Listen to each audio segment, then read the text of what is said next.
What is up, everybody? It's Matt Johnson. We're back with another episode of Real Estate Uncensored. This is the place where you get actionable ideas, insight, and inspiration to turn your real estate career into a life of freedom and become the rockstar agent in your market.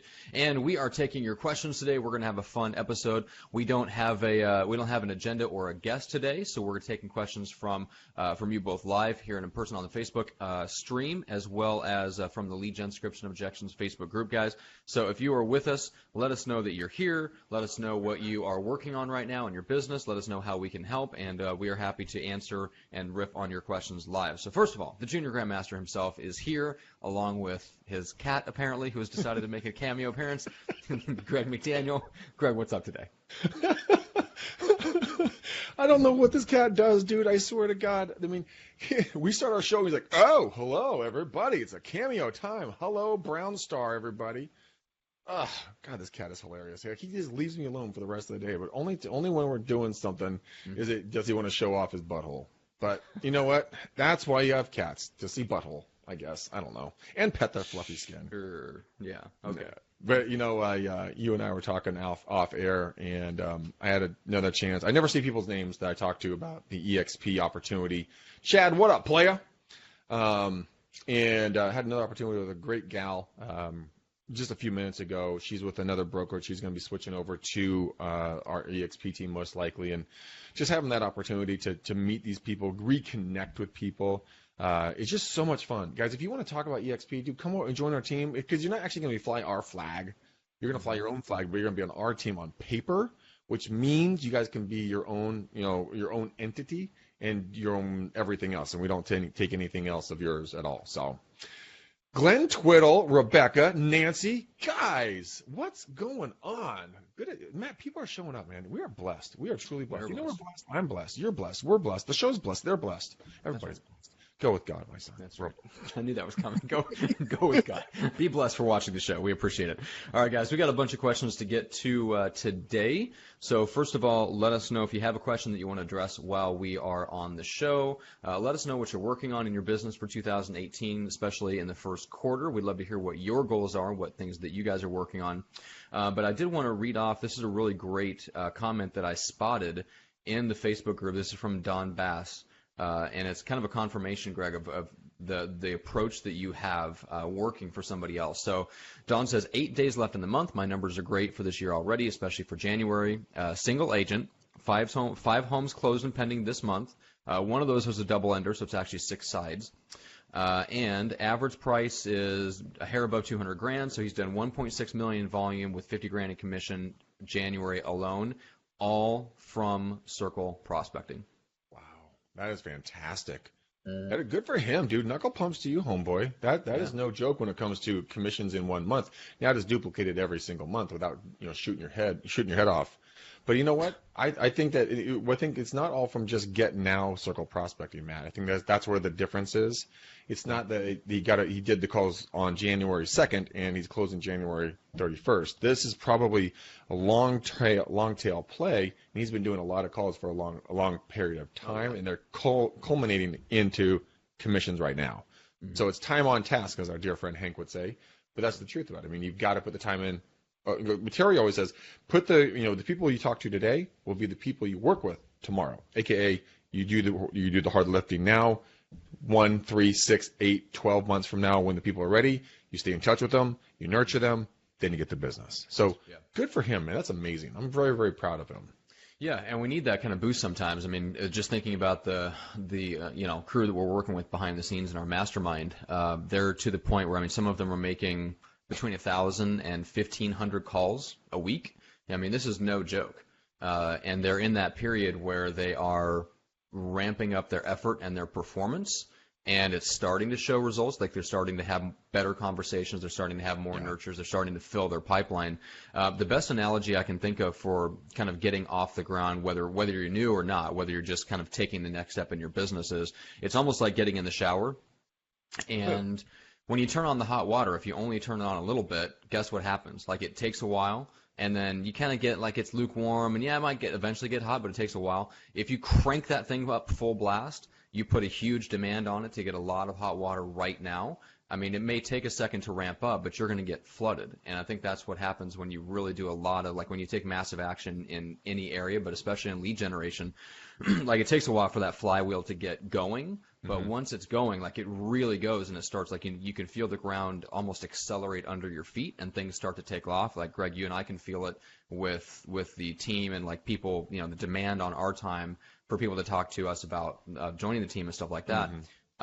Because of all the work that we put in over the last few years to build all the relationships that we have with the people that watch the show and follow you on Facebook and all that stuff, it's the same principle, right? So when you're making circle prospecting calls, the more of a demand that you put on it, the more massive action you take. Yes, it's still going to take a while for the results to pay off, but when they do, they come in a flood. They don't come in a trickle. Yeah, they really do come in a flood, and you got to be prepared for them at the exact same time, because if you're not prepared, which you harp on me all the time about having a system in place that you can handle that level of business, because if you're like, oh, if you're just that prospecting guy or gal, and then all of a sudden you got a lot of deals, then your prospecting takes a shit, then you're like, oh my gosh, then all the whole lead funnel dries up, and then you're back at square one. Yeah, it's you're damned if you do and you're damned if you don't.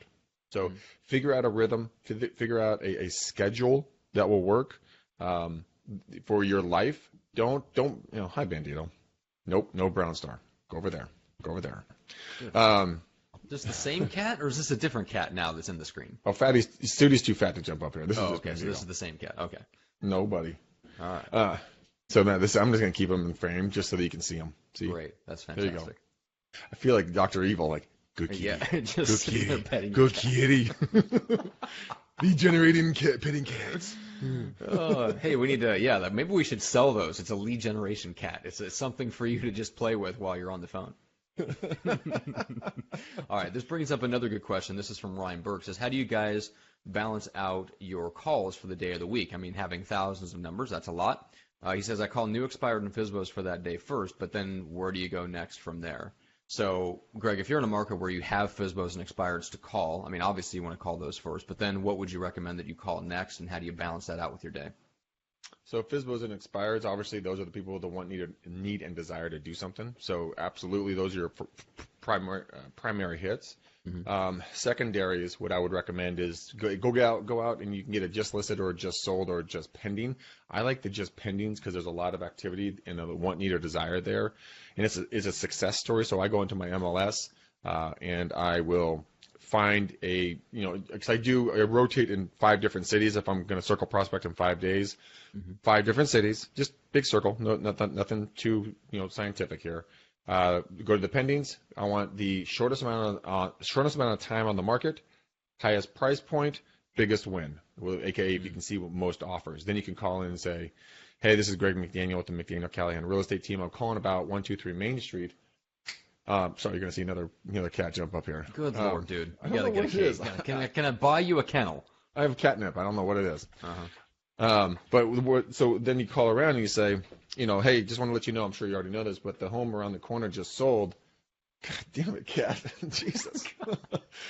Sir, I'm herding cats in a rainstorm at the moment, apparently. Yeah, I see that. It's going to rain. And for once, you're not referring to agents.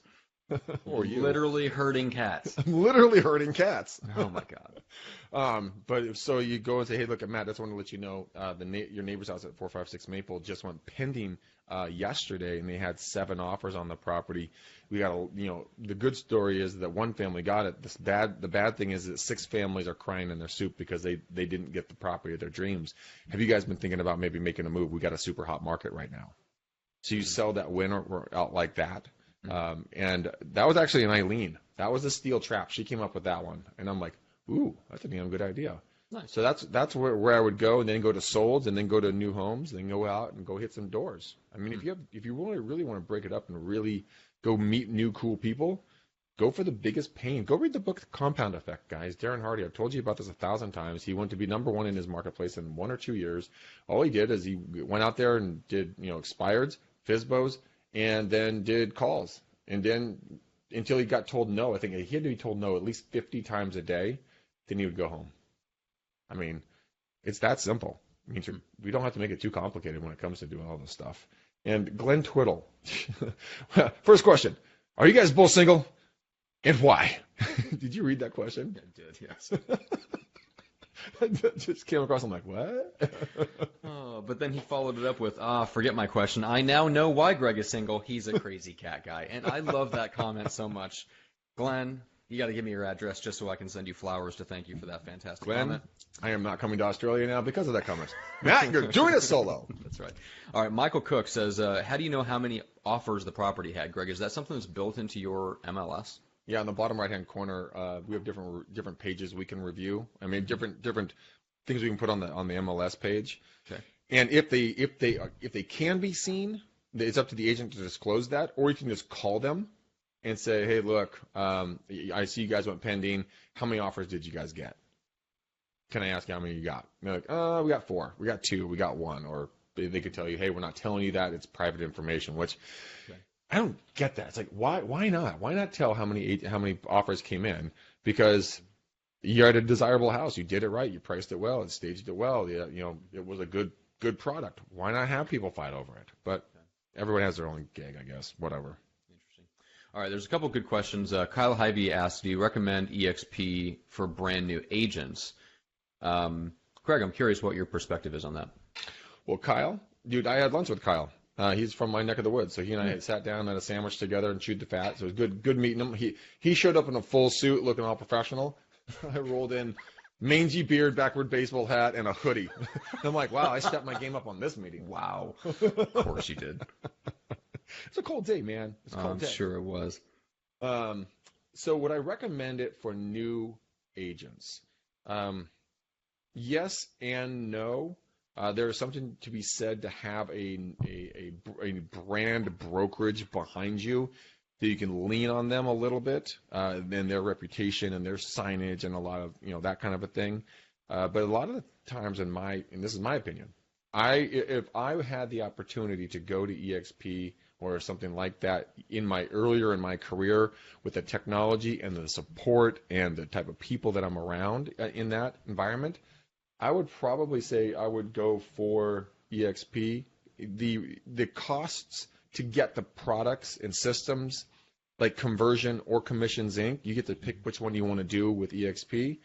I think Conversion's like $700, and that's like the basic, or $600, and then Commissions Inc. is like $1,600 a month, and they give it to you for $50 plus a whole other package of other products that you can use technology-wise, plus support, plus they give you 25 to 35 educational classes a week.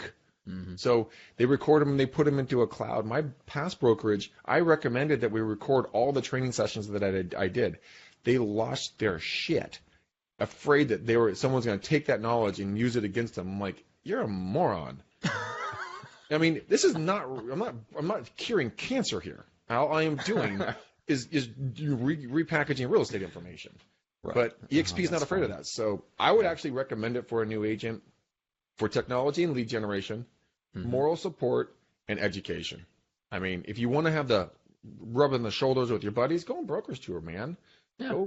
Go do that. Get your bro time out there, but stick to business. Stay away from the agents that are so corrosive in a real estate typical brokerage in the bullpen when they're catty. They're trying to manipulate you, mislead you, give you bad information. Everyone's got a butthole like you saw on Bandito. Just like a bad opinion on something. Everyone has their say about something. Right. So it's like, just focus on you, man. Grow you, and your business will flourish. Like, there was a story. I'll put a link. Hold on, guys. I'm going to put a link. I think I still have it here. Nope, that's a show. I'll put a link to an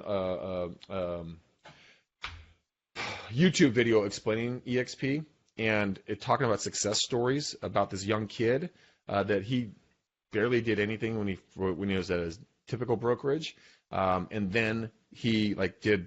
What was it, 20 deals his first year, and then he did 10 million the next year with the systems and processes that EXP has set up. Okay. But it was very interesting. I watched the video twice yesterday. That's how much I really did like the video. Yeah, I would tend to agree with Greg. I mean, here's the thing, guys. So it really comes down to who you are as a person. If you're the type of person who can implement without a lot of direct oversight and supervision, then absolutely, because the systems and tools you get are objectively better than anything you'd get with a traditional brick and mortar mortgage or brokerage, I should say. The only question really is, can you be productive? Will you still make the calls, reach out to your database? Will you lead generate? Will you do something that will get out there and get clients and get you talking to people that can buy or sell real estate? Like, if that doesn't happen, no brokerage can help you. But if you can do that, and you have a good rhythm of daily performance just for yourself, and you have the ability to kind of take action and execute on things, then yeah, I mean, a virtual brokerage is going to make you a lot more money, and you're going to have a lot more fun than being under somebody. I mean, I remember when I first got in, Greg, I had a similar experience to you. So we got in, my business partner and I got in. He was going to take buyers, I was going to take listings. We immediately got into a really great like direct response marketing program for real estate agents. So they provided all the ads, like really great copywriting and postcards and all kinds of stuff. We learned how to run like the guaranteed sale type offer and stuff like that. That was the reach out for expired listings and FSBOs and stuff like that. So like we had all these tools and like we're ready and raring to go and all this stuff. And the guy that was the founder of the brokerage wanted to take my business partner under his wings and basically tried to shut down anything we wanted to do that wasn't from 1983. Right. So anything that had any flavor of marketing versus sales was automatically like off the table. And every single thing we wanted to do, we had to fight tooth and nail just for approval to be able to do something, just to tell people, hey, we would like you to be able to exit our listing agreement if you are not happy. Like that was, just stuff like that, things that shouldn't be a big deal. That's kind of just the way deals are done now, and it's just common sense to offer people. It was a big deal, right? So if you're in a situation like that, that is definitely going to hamper your production. Definitely hampered. Like it got so bad, I think within 6 months we had to switch brokerages to another company just to get out of that toxic environment. So believe me, I've been there. For the most part, I say most of the time, like, hey, if you're, you can't use your broker as an excuse, and I think a lot of people do. However, if you're in an environment where you're trying to do things that are proven to work all across the country, and your broker fights you tooth and nail, or if it's a toxic environment to the point where you really don't get any benefit out of them having a brick and mortar office because you can't go in there because it's that emotionally soul-sucking, then what's the point? Get out of that environment and either go to a different brokerage or go to EXP or something, but get into an environment that supports you the way that you need to be supported, and just be aware that at the end of the day, it still comes down to your ability to implement and take action on a daily basis. Yeah, 100%. I agree with that without a doubt. I mean, guys, honestly, if you guys are not self-starters, or you're kind of, dipping your toe in the big pool on production, or you're kind of doing the porpoising effect, have a lot of business, have no business, have a lot of business, have no business because of your prospecting abilities, look at a 9 to 5, step aside, let us, no more, fuckhead. You're not coming up here again. God damn it, that cat's not going to, he's like, Do you have cat food sitting on your desk? I would recommend that you put it down on the floor. Why, man? They just can't hang out with me. They mingle with me. They kick it. They're my peoples. He's looking at me like, dude, I swear to God, you turn away, I'm going to jump. Well, this is a great time to jump in and mention a couple of things. So first of all, what I do want to say real quickly, no joke though, this is no joking. Okay. Is the other thing is the fact that Rebecca reminded me about that when in her typing. And by the way, what up, Rebecca? Good to see you, girl. How's Canada? Gotta give me the digs later. Don't ask, Matt. It's not polite to ask. He's like, I don't care. But starting young, Kyle, this is the other thing, is that with the stock options, that is something you can start building a long-term wealth for yourself, because every time you do a deal, you get stock. Every time you bring an agent on, you get stock. And if you hit Icon, your cap of 16 grand gets given back to you at the end of the year. There's a few, different, parameters around that we can talk off air. It's too difficult right now, but it's a way for you to build long-term wealth. A lot of us agents that have been in it for a long time, if I had been shown this at 18 years old or at 20 years old, and I'm like, I can, without having to do anything else, I can build wealth for myself by doing what I already do, I would have been like, I probably would have been too much of an idiot to say yes to this, but I wouldn't, knowing what I know now, I would have said yes to it in a heartbeat. So long-term wealth for exiting the day-to-day grind at a much younger age is something that you can take into effect as well. And the portion of the agents that you make on a recurring basis, the agents you bring on your team, you make part of their income out of the company dollar. It's just a wealth builder. That's what I'm saying. It's a wealth builder. The other ones are just jobs. This is a wealth builder. Yeah, and like Rebecca said, you got to be a self-starter in real estate. That's 100% true because there's this is not an employee relationship. Like you don't get anything out of coming to real estate with an employee mentality. It's very, very dangerous. So, okay. So first of all, people should talk to you. BookMcDaniel.com is the easiest way to get time on Greg's calendar. I'll also want to mention a couple of good friends and friends of the show. So go check out, if anybody knows that I host the Team Building podcast as well with Jeff Cohn, Elite Real Estate Systems. We interview some of the top team leaders and brokerage leaders and high-producing agents from all over the country about how to build teams. So you may have seen Jeff on the show before. You may have seen that other podcast that I host. Guys, Jeff has this amazing kind of monthly training. It's live streamed from his office, which is absolutely insane. The quality is out of this world. Nobody else is doing anything like this right now, and you can be part of that. So you can actually step in and literally join almost the weekly live trainings that he gives to his team in Omaha by a live stream. So it's a super high-def, high-quality video and audio way to join his Wednesday, Friday trainings. So you can go check that out at erslivestream.com. So Jeff is a great friend of the show. We actually include that for agents that join our team, that live stream training, so keep that in mind. But if you want to buy it freestanding, it's $17 a month, so go check that out. And then, man, we've got all kinds of friends. Rockstar Connect is fantastic. You're doing your event with them, I think, Greg, next week? No, tonight. Tonight. Oh, off of air, my grandmother was taken to the ER in an ambulance last night and is not doing so well. And so we may be having to rush down and say goodbye to her. She's 91 and a half. Mm-hmm. She's the most incredible woman I've ever come across in my life. I've always said that if I was going to, my future potential wife, if I ever get around to that whole marriage relationship bullshit, I would want to model my future spouse after her because she's the type of woman that would, like, at a black tie event at her house, because my grandparents were kind of big in the whole social scene, a gal showed up in jeans, and it was a black tie event. And my grandma went back, put on jeans, so now the other lady didn't feel bad. So I'm like, that's the quality of woman I want. And so my mom just texted me a picture that she's sitting with my grandma right now, so we're getting updates. But anyways, yeah, and they're laughing their ass off. That's good. Okay, good. Well, that's a good sign.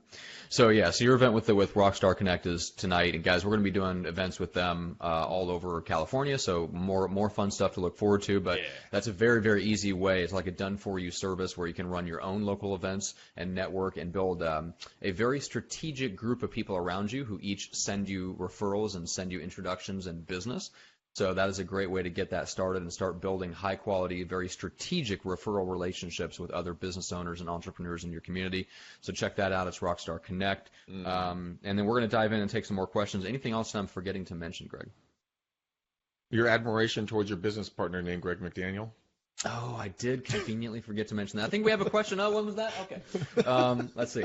Mark Martinelli says, if you had $500 to $1,000 a month to make your personal life easier and more automated, how would you spend it? I'm not talking about hiring an assistant for business, just strictly personal stuff. Greg, $500 to $1,000, personal only, automate your life. Automate my life, and is not an assistant. Right, not an assistant for business. Not an assistant for business. I would hire you a cat au pair. Actually, this is a better question for you, Matt, because you're much more systems oriented. So I want to see you take that one, because and I have to think about that. What would I want to spend $500 to $1,000 on a monthly basis for personal? Maybe it might be recreation, something. Spend some money to go do something that rejuvenates you, that kind of puts that energy back into your life, puts that pep in your step. We're fixing we have a 23-foot Malibu ski boat that we've had, wakeboard boat. Ski boat. It's a wakeboard boat. And so my dad and I are spending some money on that, but that is easy to spend $500 to $1,000 on just in gas on that thing for a month. But that's where I would go, because that's where I rejuvenate. Right. Give me some sun. You think of it in terms of like energy management. Yeah, because you get paid to have downtime. You don't have to be always up. You have to have downtime. Otherwise, you will go down. Your body will just completely fail on you. So I would spend it on personal energy building. I mean, whatever that is. Or it could be going to a seminar, if that's what gets you going. It could be buying stock in a cookie factory for Matt, so you can have like endless cookies delivered to him. That's right. I may have to buy whatever the company that is the parent Chips company Ahoy. of Chips Ahoy. Yeah, Keebler. Is it Keebler or Nestle, or I don't know. We'll have to figure that out. I need to Nestle. buy stock. Yeah, that way I can get some points back on my many investments in that company. Let's see. So 500 to $1,000 a month. If I were going to truly automate something in my life for a $1,000 a month, I would pay a personal trainer to come to my house, work out, or tell me what to do while he cooks a healthy dinner or something like that. Like I would some combination of like fitness and healthy eating, so that I didn't have to worry about it. So I didn't have to cook dinner. I don't mind cooking breakfast and lunch or whatever, but it does get old to like cook a third meal or a second or third meal of the day. So it'd be nice to have that squared away, combined with, hey, let me go work out. You take care of dinner, or have somebody take care of dinner, and I come back from working out and I have like a healthy meal waiting there for me. That'd be worth $1,000 a month to me. Why do you want a guy to do that for you? Well, I've never had a female personal trainer, Greg. Have you? Today's the day, buddy, because I sure as shit don't want to have some burly meat sack looking over me going like, all right, do those reps. Yeah. Or I'm going to have some hot little piece of yum yum going, all right, do it like this, like that. Greg, I don't need someone that comes to my house that cooks me meals that also I have to go out with. Like that. Oh, those are two very separate things. I have no problem with that. No. All right. This conversation has very quickly degenerated. Greg, you are doing something that's much cheaper than that. You got into MentorBox. So there's some cool subscription services that you guys can try. Blue Apron for food and Dollar Shave Club. You're doing MentorBox, which is self-development materials and books. Yeah, $7 a month. I mean, so you don't need to put all that money into it. But yeah, this stuff. I'll put a copy of the link right here. Yeah, MentorBox. Really, really cool stuff. Yeah, I get a ton of stuff out of that. Very, very cool. All right, so let's jump back into a quick question here. Yelena said, what percentage of your business comes from Sphere, and how do you convert your Sphere into closings? Let's skip the first part of the business, or the first part of the question, obviously, because for everybody it's going to be different, like what percentage comes from Sphere. So how do you convert your Sphere into closings? Greg, what do you think are the top 2 or 3 things that kind of prevent people from being able to consistently take people from their own personal life, their social circle, their family, their friends, their former coworkers, just the people that they hang out with, and actually convert them into clients? A lot of the times agents just want to be secret agents. They don't want to tell other people that they're in real estate, or they don't want to be the pushy friend that always asks for the business. They don't treat it as a business. They treat it as this is just what I do, but I don't want to make it awkward for other people. Mm-hmm. So I think the number one thing is to consistently let people know what you do and how good you are at doing it. Mm-hmm. I mean, that's why, viral marketing that I use, where I met you as my coach. I think that's so important, because as we stay in front of people, they know that we're doing real estate.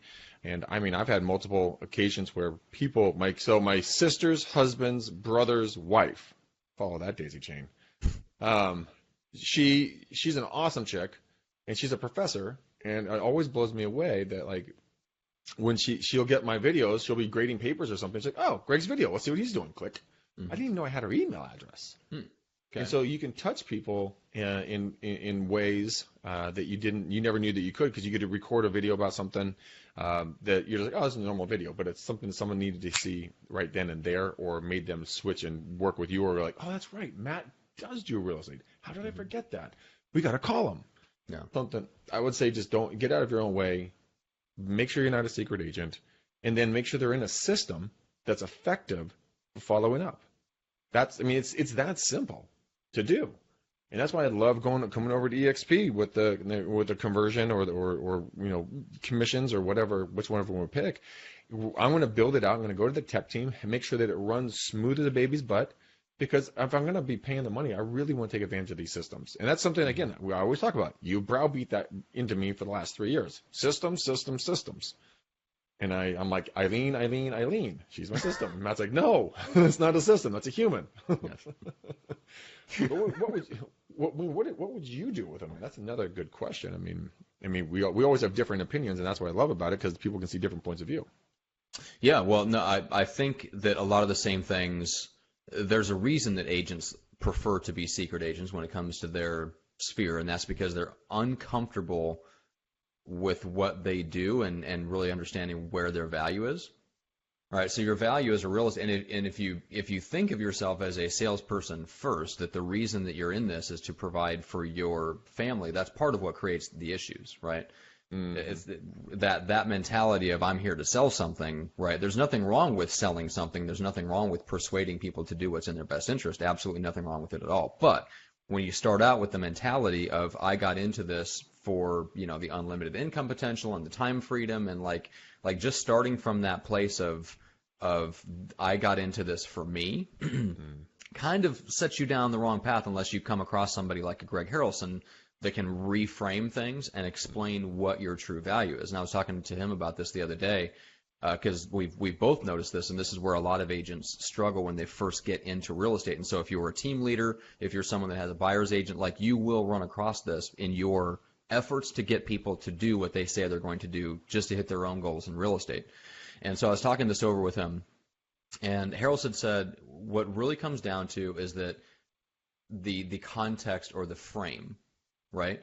The context of why you're talking to people about real estate. If the context is you're trying to get something that you want, that's where that feeling of not wanting to talk about it comes from, because you feel bad because you feel like you're trying to get something out of them to just make a commission paycheck off of them. If you come at it under the context of, hey, I provide a service that helps people get results, right? Results that they can't get on their own, they're probably not going to be as well served by someone else because they're not me and they don't resonate like they do with me. They don't know and care about them like I do. They don't treat them as much like a client as I do. Like if you have that mentality, it makes it a lot easier to talk to your friends and family about being in real estate because you're coming at it more about what's best for them and helping them get the results that they want. And helping agents make that mental shift will take care of, I would say, at least half of their issues with pulling deals out of their sphere. And Greg, you already mentioned the other half, which is follow-up. So if you come at it with the right context and you're having more conversations and you're not afraid to tell people that you're in real estate because you firmly believe that you're actually helping people, well, then the only other thing is, okay, how many conversations are you having with people? And once somebody expresses some interest, do you just drop it there and rely on them to track you down at home in your Barca Lounger in the back den with the lights off to get you to come over and list their home? Or do you make it easy for them by greasing the wheels and make the whole process easy for them by following up? So those are the two thoughts that I have on that. Yeah, I mean, you have to do the follow-up. I mean, I'm having people now that I'm following up with on a religious basis, and they are thanking me for keeping in touch, for keeping my word, for doing what I said I was going to do. Because like I've said several times, I really screwed the pooch this last year in regards to income because I put a lot of energy into the podcast and some of the other projects that we had going on, and now people are very much like, oh, thanks, I appreciate it. You know what? You're the only person that actually followed up when they said they were going to follow up, and I'm like, man alive. It's a simple thing that I go into Mojo when I'm doing the calls, and it says follow up. You click the button, and it helps you schedule it. It goes into your calendar. Then you just call them, and it sends you an email with a reminder to call the person. So, I mean, if you miss that one, we're going to need to get your eyes checked and your brain checked because they make it stupid proof. And that's what I like about it so much is that I'm taking a responsibility this year to make sure that I'm putting good nurtures, good follows into my calendar on a daily, weekly, monthly basis for follow-up based upon what was best for their life. I ask them, when's the best time to call? When's the best time to follow up? Are you working with another agent? Can I send you some information about our team? What's your best email? I'm going through those questions. Not, do I get them all right all the time? No, I forget some of the times. But as long as I do the follow-up with their name, phone number, email, or phone number and address, then I can ask the questions on round 2. So it's just persistence and consistence, sitting your ass in a chair, going out in the doors, hitting that networking event, whatever your version of prospecting is and following up is, making sure you book it into your calendar daily. No excuses. It is or is more important than a listing appointment because that's your future income that you're putting at jeopardy by not following up. Mm-hmm. That's what I would say. All right. I like it. All right. So, a couple of interesting questions here about objections, and this would be specifically for listings. So, Donovan Mitchell and LaDonna Azagra both have kind of similar objections that they've come up with, which is what company are you with, and where is your office? Or just flat out, hey, your office isn't close to where we're looking, and you don't sell homes in that area. So how do you encounter, when you encounter those types of objections, And it really has to do with stuff that isn't really in your control per se. I mean, the location of your office. I mean, if you're with EXP, you don't even really have a physical office to point to. Not that actually, you need Matt, to. you have thousands of offices you can point to. That is true. Thanks to Regency or Regent? Regis, yeah. Regis. So EXP has an agreement with Regis to where you can use any Regis office anywhere, and you have a place where you can potentially go drop in, work it from one of their desks, maybe use one of the conference rooms, that sort of thing. So yeah, that is a good point, Greg. You can always come back with that if you're with EXP. But let's say that you're you're working for a brokerage, they have a location across town, you know what I'm saying? And it's legit. So I'm Bob from Remax. You're Bob from Remax, Greg. That fucker. Ugh, Bob. Freaking Bob. God. If I actually put this up on my show last night. If anybody is an artist, if you guys can do like a sketching or a cartooning of what Bob from Remax would look like, I would love to see that. Oh my God. We have Julie and the three obese little wood denting, incense sucking little trolls. We have that. Right. We just need Bob from Remax now. So any artists out there, please bring that to me. We will thoroughly laugh together, and we will give you a shout out. That's right. So if I'm Bob from Remax and I'm on the west side of town and they're on the east side of town, I would ask them, well, yes, my office is physically there, but I sell the entire area, and I have been, and I lay out my stats. Is it important for you? Why is it so important for you from where my physical office is, when in today's digital age, I'm more effective with my mobile offices? I work off of my phone and my laptop 90% of the time. So help me understand why the physical office is a concern to you, so that I can understand where you're coming from. Okay. Perfect. So shot them down, but also gave them an opportunity to give them, hear their point of view. They may have had an experience in the past where they worked with an agent that had the office on the other side of town. They took a gamble on Bob from Remax, and then he went to the other side of town, and he didn't even know where the streets were, or didn't know anything about the house or about the neighborhood. So I would, just kind of ask questions, but hone in on why that physical address is such an issue. Yeah. Because that should be an old school problem. Like, it should. Like old. Yeah, I don't know how many, under 40 homeowners are asking that question. So I'm assuming it's older folks, but that still think they need to run to the office. I mean, for a seller, I mean, up until the closing, they should never have to meet you at your office. I mean, it's maybe you're a total badass and you're bringing people into your office for a listing presentation, and if you are, congratulations, because there's some people that are pulling that off at a high level, and if you can do it, absolutely.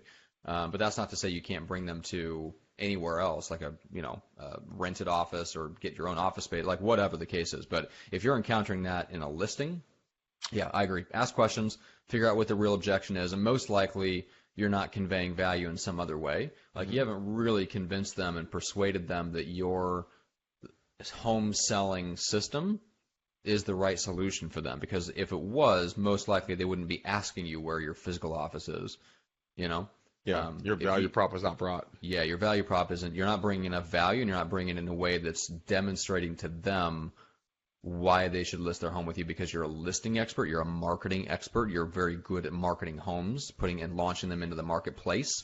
And if you were to come in and say, hey, look, we're going to do Facebook ads, we're going to do an open house, we're going to knock on 250 doors in your neighborhood to get them to the open house, we're going to call 500 people in your neighborhood to get them to the open house, like, we're going to put a lot of foot traffic through there. We're also going to reach out to our buyer database. We're going to go through and match them up with the people who are looking. We're going to reach out to other agents. Like if you have a bam, bam, bam, bam, bam, bam, bam, value point of why you're better at marketing their home than most agents, the odds of them encountering some other agent that has anything similar to that are extremely slim. So you're going to blow most agents out of the water.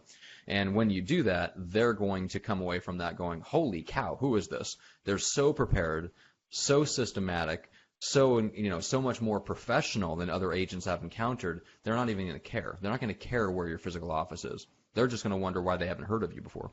Yeah, I actually talked to a gal I'm following up today on CMA last week, and she's 75, and I told her that I work. She's like, who do you work for? I said, we work for this great company, EXP. They're digital. We don't have any offices. We're all in the cloud, and we have workspaces and everything else, because I wanted to test it on her, right? Mm-hmm. And she looks at me and goes, figures. That's about where everything's going these days. Mm-hmm. But that's after I, like what you just did, I just stepped up to the plate and I just walked her down mentally all the things our team's going to do. 500 postcards, door knock in the area. I'll do 1,000 phone calls around the property. We'll do Facebook ads. We're going to do a live video. We're going to cut it into a Facebook ad and push it out into the Facebook world. We're going to have a catered brokerage tour. We're going to have a Sunday open house with, they'll be hosted and, blah, blah, blah, blah, blah, blah. With my team, you get 6 people for one price of one. I think we do need to do a better job of translating, like for you as an agent, like what value is it for you to go to EXP to the consumer, right? So if they ask, right, one of the ways that you can combat this, any digital brokerage or any brokerage they haven't heard of, but especially a digital one, right? Yeah. So I think the way that I would probably phrase it, if somebody asks, well, first of all, what is EXP or what's this virtual brokerage thing? And so basically, you would just briefly explain, like, hey, these are the benefits to me. They make it easier for me to run my business the way I want to. They give me complete freedom and flexibility so I can work from home, and I have the ability to work from a bunch of office spaces all over the city so that I can be wherever my clients are. And there's a bunch of other benefits, too, but here's really where it benefits you. I don't have to pay for all the overhead and all the rent and all these things that we used to pour into just having a brick and mortar location that you had to go to, and we would make you come to the office. We've dispensed with all of that. Now we don't have any of that overhead, so we're able to put that into better technology, better tools to help us market and find buyers for your property better and faster. So that's how I would translate it into like a benefit for the client. You brought up a good point there, because that is something that I told her. I said almost something very similar to what you just said. I said, the exciting thing about the company is that, their technology is so heavy that it helps us sell your home faster and for more money, because they're so far ahead of the curve when it comes to technology versus some of the older companies that are more established here in the area. They're kind of set in their ways. This one's, we're like a Wild West. We're just like a cowboy on the back of a Bronco. We're just going, and we're making great inroads, and the talent that we're bringing over is just adding to the education and the technology sides, and so it benefits you for us to have that behind you. And she's like, oh, cool, because the whole thing there is all based around this one sentence: it helps us sell your home faster for more money. The rest of that shit was white noise. She didn't hear any of that. She heard faster and more money. That's the only phrase she cared about. That entire thing. Yep, they always care about what's in it for me. Nothing wrong with that. So Tammy Campbell has a good question. So do these potential listings ever ask, tell me about your negotiation skills? Greg, has that question ever really been posed to you that way in a listing appointment? No, they haven't. If you want to bone up on negotiations, you go to blackswan.com. And you can get an email newsletter. We had him on our show. He's the ex-FBI International Lead Hostage Negotiator. Wow, I got that out in one sentence. I didn't screw it up once. But he will teach you how to negotiate and how your mindset goes. So if you really want to become a better negotiator, go to, is it The Black Swan or blackswan.com? So I think we'll just look up Black Swan Group or look up Chris Voss. Yeah, and get his book. Never Split the Difference is the book, yeah. He was Amazing a great guest, a great book. So I was going to say, Tammy, I don't remember encountering that either. I don't hear about a lot of other people that encounter that as a question or an objection. However, that's a symptom of a problem, because in reality, we know that's one of the primary ways we bring value. It's real estate industry. It's our fault as an industry that we're really bad at educating people on the fact that your negotiation skills really do make a huge difference, and it's one of the primary reasons why you hire one real estate agent over another. Now, the association would probably not like to pit one agent against the other, but you as an individual agent, you better be able to look somebody in the eye and tell them why they should hire you and not somebody else.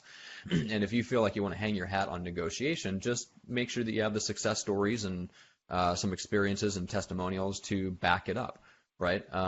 Another great way to explain it that I've heard used in the past, and I can't remember where I came across it, is like, hey, Mr. Seller, in every transaction, there's 1 to 2% of your purchase price is essentially up for grabs to whoever the better negotiator is. That's why it matters who your agent is, because if you have, Greg, in your area, it's $1.3 million, right? I mean, 1% is $13,000.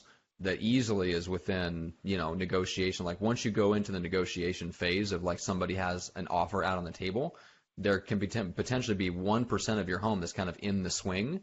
that depends on who is the better negotiator on either side of the table. So I would rather you have me on your side of the table because I have the track record to back it up, and I sell homes for X% of what I list them for, and like that's where you would have hopefully some success stories and some stats to back you up.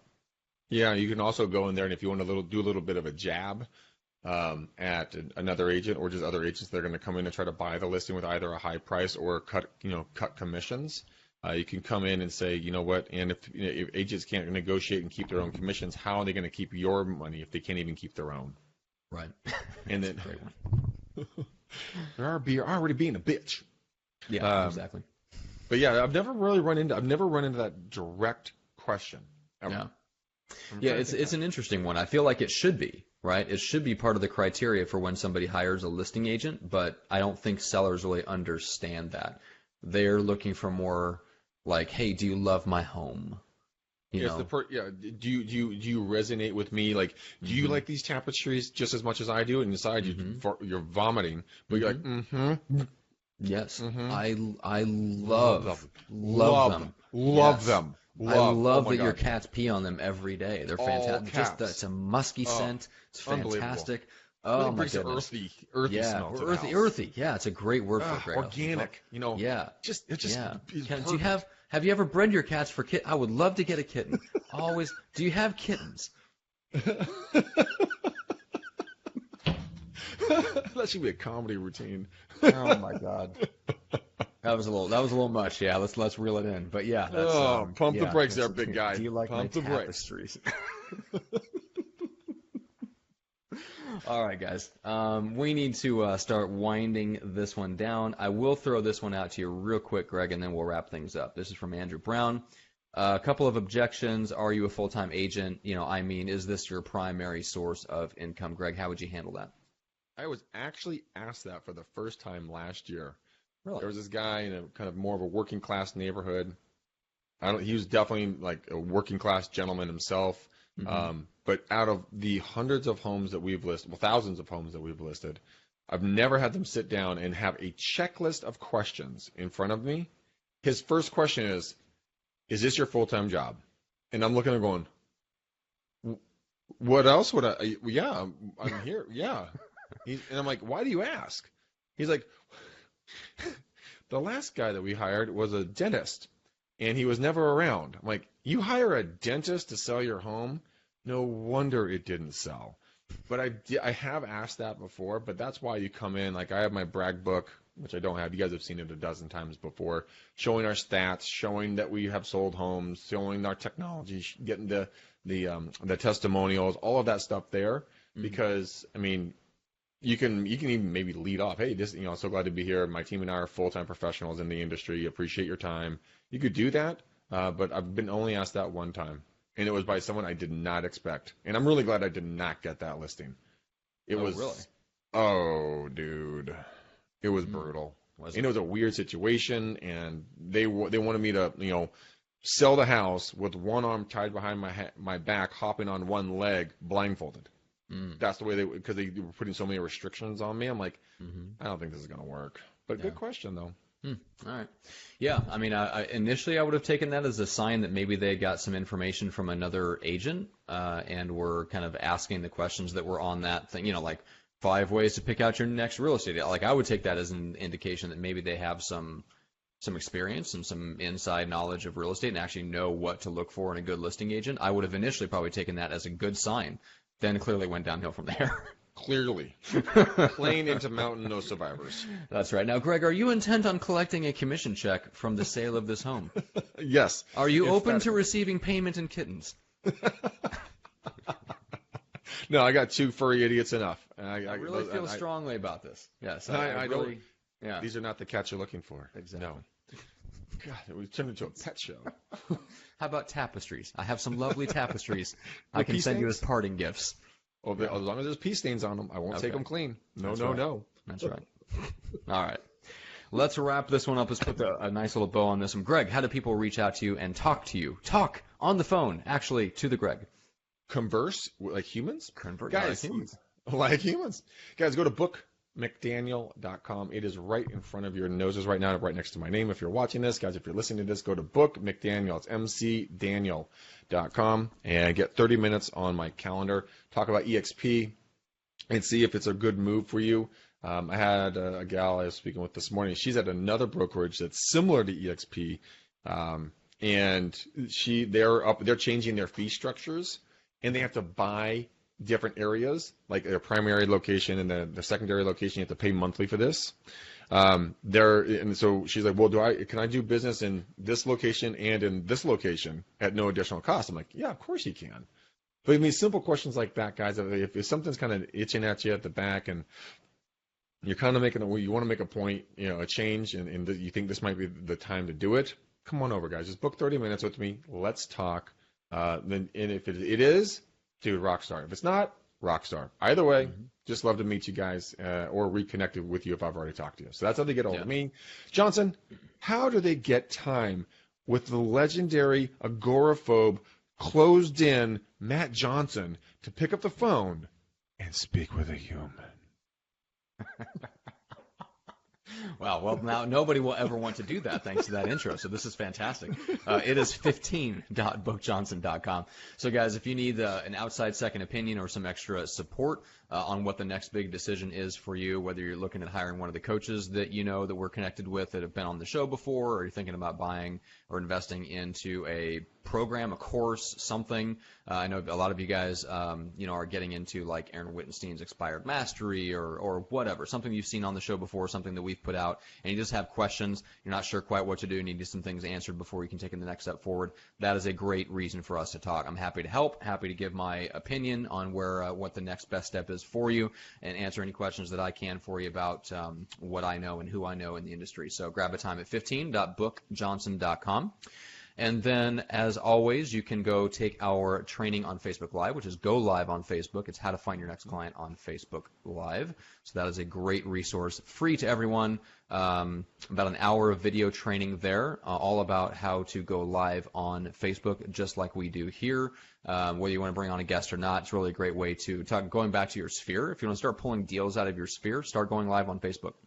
Yep, absolutely, guys. It's free, and Facebook is changing their algorithm very soon that we've been talking about, and it's going to cut out a lot of media. It's going to cut out a lot of marketers. Unfortunately, it's going to cut out my cat videos, which is depressing to me, but I will survive. I will power through. That's YouTube. What YouTube is for. Like YouTube. But the thing is, guys, they're going to be serving up friends and family and people on these threads here when you guys are talking to each other, engaging with us, giving us hearts and likes.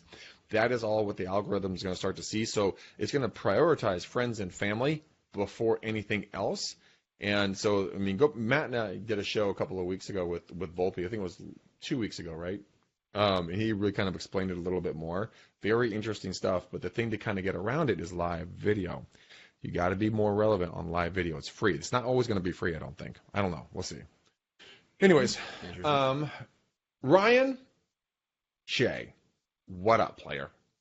He's one of my homeboys. He's here. I see him watching. I was talking with him today, and he was saying that he watches a lot of this stuff, and it's really motivating Matt to what he's watching our stuff. He's getting into reading business books. He was a nurse before, so he's got a really cool, good, giving personality. But now he's starting to understand, the real estate side of it and the business side of it.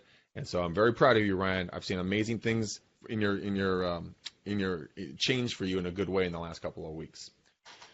I'm done. Are you done? I'm done. You're done. Matt, we already put a bow on it, didn't we? We kind of did. Okay. Well, as always, guys, peace out, ninjas!